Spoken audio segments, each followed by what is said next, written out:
Salam sukses mulia.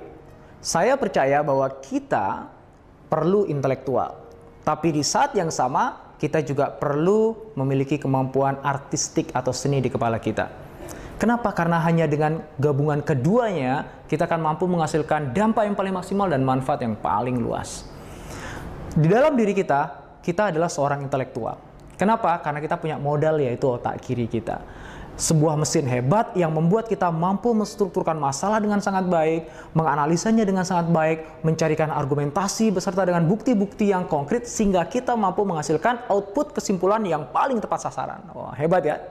Hebat, tapi sayangnya sang intelektual di dalam diri kita yang dimotori oleh otak kiri ini juga punya kelemahan. Apa itu?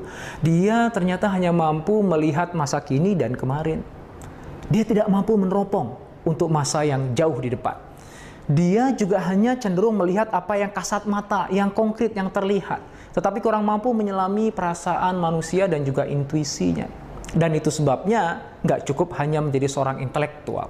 Kita juga harus menjadi seorang artis, seorang seniman, yang itu adalah hasil kreasi mesin yang ada di sisi kanan otak kita. Sisi kanan otak kita ini memungkinkan kita untuk bisa melihat peluang-peluang di masa yang akan datang. Kemungkinan yang belum terjadi tapi mungkin terjadi. Sisi bagian kanan ini juga yang membuat kita mampu berempati dengan perasaan orang lain. Nah, menariknya, diri artis di dalam diri kita yang dimotori oleh otak kanan ini membuat kita menjadi orang bijak tapi sekaligus rebellious.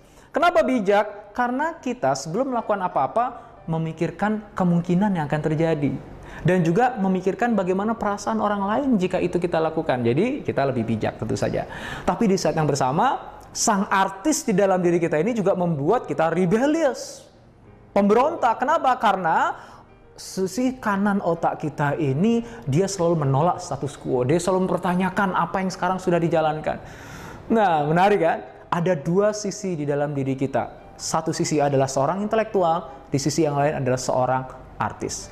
Well, it's nice to be an artist and it's good to be an intellectual, but it is always best to be both the intellectual artist dalam diri kita. Jadi gimana menurut Anda? Apakah ada seorang intelektual atau seorang artis? Atau best of both worlds, an intellectual artist? Saya semoga menjadi salah satu.